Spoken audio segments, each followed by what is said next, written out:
सी intermediate students अगर group to के लिए अपीयर हो रहे हो फॉर मई 26 तो ये वीडियो तुम्हारे लिए बहुत इंपॉर्टेंट है। यहाँ पे हम कैसा आपका रिविजन्स के प्लानर होने चाहिए और रिविजन्स में आपको क्या क्या चीज़ों का ध्यान रखना चाहिए वो सारी पॉइंट डिस्कस करेंगे क्विकली। बस मेक श्योर आप वीडियो को जल्दी से एक बार लाइक कर रहे हो सो डैट ये बाकी बच्चों तक भी पहुंच सके। सो अपन बात करते हैं बिल्कुल लास्ट से, बिल्कुल शांति से सुनना प्लान कैसे बनाया गया है। हाँ, ऐसे भी हो सकते हैं कुछ बच्चे जो जिनका शायद पहले कोई एग्जामिशन हो ग्रुप टू में और दो ही पेपर बाकी हो, तो ऑब्वियसली आप अपने प्लान को अकॉर्डिंगली मोल्ड कर सकते हो। ठीक है, मैं अभी प्योरली ग्रुप टू के 3 सब्जेक्ट को लेके ही चल रहा हूँ। सो आपके पेपर स्टार्ट हो रहे हैं 9 मई से ग्रुप टू के। केवल ग्रुप टू स्ट्रेटेजी बात कर रहे हैं अपन, केवल ग्रुप टू वाले स्टूडेंट्स। 9 मई से आपके पेपर स्टार्ट हो रहे हैं। अपन 5 मई से सोच के चलते हैं कि 5 मई 5, 6, 7, 8 आप कॉस्टिंग पढ़ोगे फर्स्ट पेपर के लिए। अपन ने कॉस्टिंग रिवीजन का टाइम दे दिया बिफोर एग्जाम। मार्क करो भाई, खुद भी बनाओ ये चीज़ें, तभी आपको चीज़ें समझ में आएगी। 9 मई से अपन ने कॉस्टिंग के लिए टाइम दे दिया। परफेक्ट। अब मैंने 25 अप्रैल एक कट ऑफ डेट लिए, ऊपर नीचे एक दो दिन पकड़ के चलो। यहां से आपका एक रिवीजन होगा। किसका? कॉस्टिंग का, एफएमएसएम का, ऑडिट का। और कितने दिन रिवीजन में देने? सर 3 से 4 दिन। 3 से 4 दिन आपको देने 25 से 5 मई।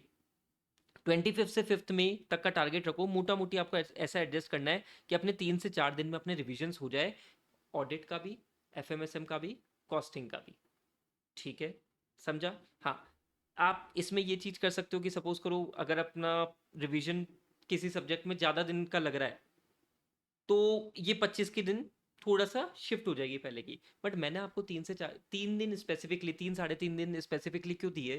बिकॉज आप जब यहाँ पे 3 साढ़े 3 दिन में आओगे ना, तब जाके आप ऑडिट और एफएमएसएम को 1.5 डेज में कवर कर पाओगे। कॉस्टिंग तो पहला पेपर है तो ठीक है, पहले पेपर में थोड़ा सा क्या नर्वसनेस भी होती है, इसलिए आपको थोड़ा सा एक एक्स्ट्रा टाइम दिया है यहाँ पे। पर एफएमएसएम ऑडिट की बात करें, अपन को 1.5 डेज में कवर करना है, तो अपन को लॉजिकली यहाँ पे 3 साढ़े 3 दिन में अपने को रिविजन करना पड़ेगा। ठीक है, देन 25 अप्रैल आपकी ये डेट है। और उससे पहले वाला रिवीजन मैंने आपके लिए मार्क कर रखा है 10 अप्रैल से। 10 अप्रैल बोले तो यहां से आपके टोटल मिला के मोटा मोटी 15 दिन हो गए। 3 सब्जेक्ट है, 5 दिन दो, 5, 3, 1.5 डेज। 5 डे दिया, 3 सब्जेक्ट दिए, और साथ में आपको मॉक टेस्ट पेपर 1 यहाँ पे देना है, मॉक टेस्ट पेपर 2 यहाँ पे देना है। सर कौन सा मॉक टेस्ट पेपर हमको देना चाहिए? जनरली मेरा प्रेफरेंस ये होता है कि आप आईसीआई ने जो लेटेस्ट मॉक टेस्ट पेपर दिए उनको आप दो। ठीक है, समझा? सो यहाँ पे आपका एक और रिवीजन हो गया, यहाँ पे आपका एक और रिवीजन हो गया। 10 अप्रैल से मतलब अपने रिविजन्स की गाड़ी बहुत तेज वाली हो जाएगी। ठीक है, उसके पहले अपन को क्या करना है? अब यहाँ पे 10th रिविजन्स, 10th तारीख से पहले अगर मैं बात करूँ ना, तो बच्चों को मैंने दो बाइफिकेशन कर रखी है। एक तो जिनकी क्लासेस सारी कंप्लीट हो चुकी है, सेल्फ स्टडी। और एक है जिनको सेल्फ स्टडी प्लस क्लासेस करनी है। जिनको सेल्फ स्टडी करनी है, आप प्रॉपर तरीके से डिसिप्लिन बना लो कि हाँ हमको 6 से 8 घंटे की करनी है स्टडीज़। और साथ में अगर कोई रिवीजन वीडियोस देखने की ज़रूरत पड़ रही है तो रिवीजन वीडियोस की आप बिल्कुल हेल्प ले सकते हो with respective faculties. Costing, FMSM, audit में मेरे ऑब्वियसली ये रिवीजन वीडियो की पूरी प्लेलिस्ट है। आप जाके इसको एक्सप्लोर कर सकते हो, एक एक चीज़ बहुत सोच समझ के बनाई गई है। ठीक है, डन। अब मुद्दे की बात करते हैं सर, जिनकी क्लासेस कुछ पेंडिंग है, या कोई ऐसा बच्चा होगा जिसका पिछले जैन में नहीं हुआ होगा, वो मई में देने वाला होगा और उसको लग रहा है कि कोई एग्जाम ओरिएंटेड बैच में को लेने की जरूरत पड़ रही है। तो आपको क्या करना है, यहाँ पे थोड़ा सा हसल अपन को ज़्यादा करना है। यहाँ पे अपन को अराउंड अराउंड 6 घंटे की तो सेल्फ स्टडी करनी करनी है। अगर 6 घंटे की सेल्फ स्टडी नहीं हुई ना राजा, तो दिक्कत हो जाएगी। ठीक है, प्लस अपन को अपनी क्लासेस करनी है। और ये क्लासेस के टाइम को आप ये मत मानना कि आपकी पढ़ाई हो रही है, नहीं। वो क्लासेस कंप्लीट हो रही है, क्लासेस से रिलेटेड आप अच्छे से कंप्लीट करो। हाँ, 2 की स्पीड जो तेज कर लेते हो ना, वो मत करना। ठीक है, और 6 घंटे की प्रॉपर सेल्फ स्टडी आपको करनी ही करनी है, क्योंकि लास्ट का टाइम आ चुका है। 6 घंटे की सेल्फ स्टडी अभी अपन मेंटेन करेंगे तो धीरे धीरे करके अपना पेस बढ़ेगा। समझा? हाँ सर, हाँ, जिनकी सेल्फ स्टडी है, आप नेचुरल सी बात है, आपको रिवीजन वीडियोस देखने की जरूरत पड़ सकती है किसी ना किसी टॉपिक की, तो आप वो रिवीजन वीडियो रिस्पेक्टिव टीचर जिनको भी आप फॉलो कर सकते हो, जिनको भी आप फॉलो करते हो, आप उनकी देख लो। चला? समझा? हाँ सर। अब है ना, क्या चीज़ों का थोड़ा सा ध्यान रखना। पहली चीज, इंपॉर्टेंट क्वेश्चन खुद से मार्क करना सीखो। जैसे ऑडिट में तो क्या, जो भी मेरे पेड स्टूडेंट होते हैं उनको फर्स्ट रिवीजन के क्वेश्चंस मैं ही करवा रहा हूँ। ठीक है, हर ऑडिट में मैं जितना सिंप्लीफाई कर सकता हूँ तुम्हारे लिए कर रहा हूँ, बट बाकी सब्जेक्ट में what you need to do, you need to mark important questions. और जो क्वेश्चंस जैसे प्रैक्टिकल सब्जेक्ट में रिपीट है उनको डिलीट करो, जो थियोरी सब्जेक्ट में डायरेक्ट है उनको डिलीट करो, क्योंकि ऑडिट में या एसएम में you need to focus on case study based questions more. ठीक है। हाँ, डिलीट इन द सेंस कि क्वेश्चन बैंक से रिलेट कर दिया, कॉन्सेप्ट बुक में ऑब्वियसली उसको पढ़ लोगे। देन थियोरी में एक आदत बनाओ कि थियोरी में जब भी आप पढ़ रहे हो आप उसको रीड नहीं कर रहे हो, आप उसको रिकॉल करने की कोशिश कर रहे हो। जैसे फॉर एग्जांपल ये टॉपिक में क्या था, इस टॉपिक में ये पॉइंट था, ये टॉपिक पॉइंट, मतलब खुद को पुश कर रहे हो, खुद को सोच रहे हो, तब जाके वो चीज़ें थोड़ी सी याद होना स्टार्ट हो जाएगी।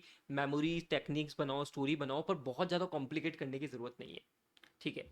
देन डिफिकल्ट क्वेश्चंस मैं हमेशा बोलता हूँ, मैंने लास्ट वीडियो में भी ये स्ट्रैटेजी शेयर करी थी कि सपोज करो कोई कॉस्टिंग या एफएम में आपके कोई डिफिकल्ट क्वेश्चन आपसे नहीं बन रहा, आप क्या करो, रफ में या कॉपी में मार्क करके रख दो, हिंदी में लिख दो ये एडजस्टमेंट था, इसका ये सॉल्यूशन अपन को करना है।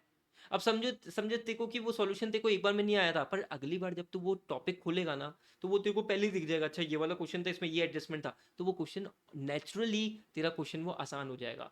वरना होता क्या है, बहुत बार ऐसे क्वेश्चंस को अपन छोड़ देते और एग्जाम में जब आता है तब छोड़ ही देते हैं। ठीक है, वो आपके साथ में समस्या नहीं होनी चाहिए। ठीक है। अच्छा, देन थियोरी में एक और छोटी सी चीज मैं आपको टिप देता हूँ, केवल रेक्टिफिकेशन से काम नहीं चलेगा। आपको वो कॉन्सेप्ट अगर समझ गया ना कि यार ये पर्टिकुलर पॉइंट क्या बोल रहा है, तो आपको वो याद होगा। तो पहले कॉन्सेप्ट को अंडरस्टैंड करने में फोकस लगाना, फिर याद करने की कोशिश करना, भागम भाग नहीं करना है। देख मैंने आपको रिवीजन का स्टार्ट किधर से करा है, 10 अप्रैल से। आपके पास में अभी टाइम है, मतलब प्रॉपर 1 महीना है। 1 महीना मतलब आराम से हर सब्जेक्ट को 10 10 डेज हो गए। ठीक है, तो यू हैव टाइम। तो 10 अप्रैल तक ऐसा नहीं है कि भागे जा रहे हो भागे जा रहे हो भागे जा रहे हो, नहीं भागना नहीं है। ठीक है, मतलब अच्छे से कॉन्सेप्ट कवर करना है, क्वेश्चंस कवर करने हैं, क्लासेस कोई पेंडिंग है तो उसको कंप्लीट करो। 10 अप्रैल से आपके रिविजन्स बहुत टाइट हो जाएंगे। समझा? हाँ sir. Then revision video, revision video में मैंने आपको एक और चीज छोटी सी बोलता हूँ मैं, ऐसा नहीं है कि हमेशा रिवीजन वीडियो पे ही डिपेंडेंट होना है। जहाँ पे आपको नीड लगे वहां पे देखो। बहुत देखो, अभी क्लासेस का जैसे ही आपकी क्लासेस कंप्लीट होना स्टार्ट हो जाएगी, आपकी सेल्फ स्टडी का टाइम बढ़ना चाहिए, ना कि वीडियो लेक्चर्स का। वीडियो लेक्चर्स का टाइम तो कम होता जाना चाहिए, सेल्फ स्टडी का टाइम बढ़ते जाना चाहिए। मतलब मैं अभी बोलता हूँ जैसे कि आपकी सेल्फ स्टडी अभी आपको 6 घंटे की करनी है, उसको धीरे धीरे करके 7 तक पहुंचाना है, उसको 8 तक पहुंचाना है, 9 तक पहुंचाना है, 10 तक पहुंचाना है, 11 तक पहुंचाना है, 12 घंटे तक पहुंचाना है। ये सेल्फ स्टडी का टाइम अगर डिसिप्लिन से बढ़ेगा तो नेचुरली आपके मार्क्स भी 100% बढ़ेंगे। इस चीज का भी आपको ध्यान में रखते हुए चलना है। समझा क्या? हाँ सर। ऑडिट से रिलेटेड एक छोटी सी बात कर देता हूँ, ऑडिट में रिवीजन प्लेलिस्ट आपके लिए बहुत बढ़िया तरीके से बन रखी है, मजेदार तरीके से। Audit decoder question bank you need to refer, क्योंकि जैन 26 तक अपडेटेड है, ऑडिट क्वेश्चन बैंक के साथ में आपको क्वेश्चंस के वीडियोस भी मिल जाते हैं। और अगर ऑडिट में ऐसा लगता है कि नहीं सर हमारा कॉन्सेप्ट ही क्लियर नहीं है, तो exam oriented batches, booster batches are there for you. एक और छोटी सी बात, I have separately launch practice batch also, writing practice batch also. बहुत एग्जॉस्टिव कवरेज मैंने वहाँ पे भी कवर करी है to solve the problems of case study based questions, identification problem, writing problem, तो वो आप sakshamjain.org से जाके चेक कर सकते हो इफ़ यू विश टू। ठीक है, so this is your complete exhaustive planner, follow this and see the result. Thank you.